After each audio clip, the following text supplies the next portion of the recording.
kill, burn! Maim, kill, burn! Wake up and smell the heresy, YouTube. It's time for another episode of The Happy Heretic. My name is Nate, and I was painting minis while 5 sassy British chicks were ordering you to spice up your life, or else. I have a confession to make. I am a basing moron. I've never been able to create a good base. In fact, my usual approach to basing is to throw some sand on a base, slap some brown paint on it, and call it a day. Did I glue anything down? Will my base fall apart on me? Don't know, don't care, bases are boring, and I've got minis to paint. Now, one of my hobby resolutions for 2021 has been to do better on my basing. To that end, I've been busy creating some slate bases for my Rebel Force Ghosts for Star Wars Legion. I've had several people ask me how the hell I made these things, so I thought today I'd do a basing tutorial that's so good it'll make the guys over at Eons of Battle vomit with rage. Or maybe they'll just burp and like the video. I don't know. First thing I did was cut a small square of XPS foam. You might also know it as insulation foam, and you can get it at pretty much any hardware store in various thicknesses. I cut a small square, roughly 1/8 of an inch thick, but you can cut it however you want. I didn't measure, I just eyeballed it. Once I had the square cut, I glued it to the base with some wood glue. Then I grabbed my utility knife and I just cut and ripped pieces off until it looked kind of like a big slab of slate rock.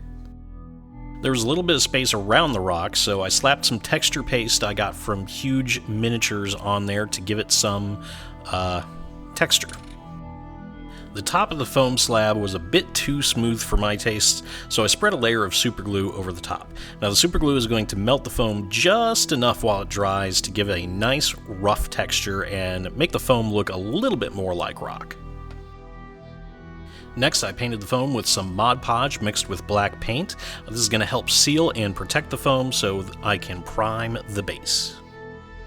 By the way, if you're enjoying this content, don't forget to like the video and subscribe to my channel. Both of those things will help feed the voracious YouTube algorithm and help grow my channel. Hell, even a dislike helps out the channel immensely as well. Also, don't forget to ring that bell so you'll be notified whenever I upload a new video.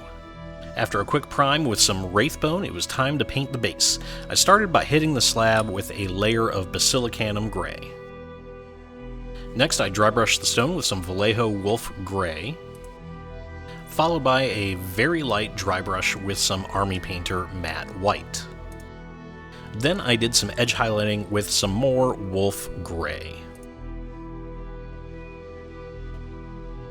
Now you can paint the area around the slate with whatever color you want. I used some Cygor brown and then dry brushed it with some Vallejo khaki. Once the brown was dry, I painted the rim of the base black. I wasn't done though, because the final step was to add a couple of tufts of grass to make the base a bit more interesting. And there you have it, a simple slate base for my Force Ghosts. I really like how these bases look with a mini on them, and I can't wait to see how an entire army of these guys looks on the tabletop. Well, that's it for today. Let me know what you think about this in the comment section below. Also, don't forget to leave a like and subscribe to my channel. Both of those things help me out quite a bit, and I will see you all next time.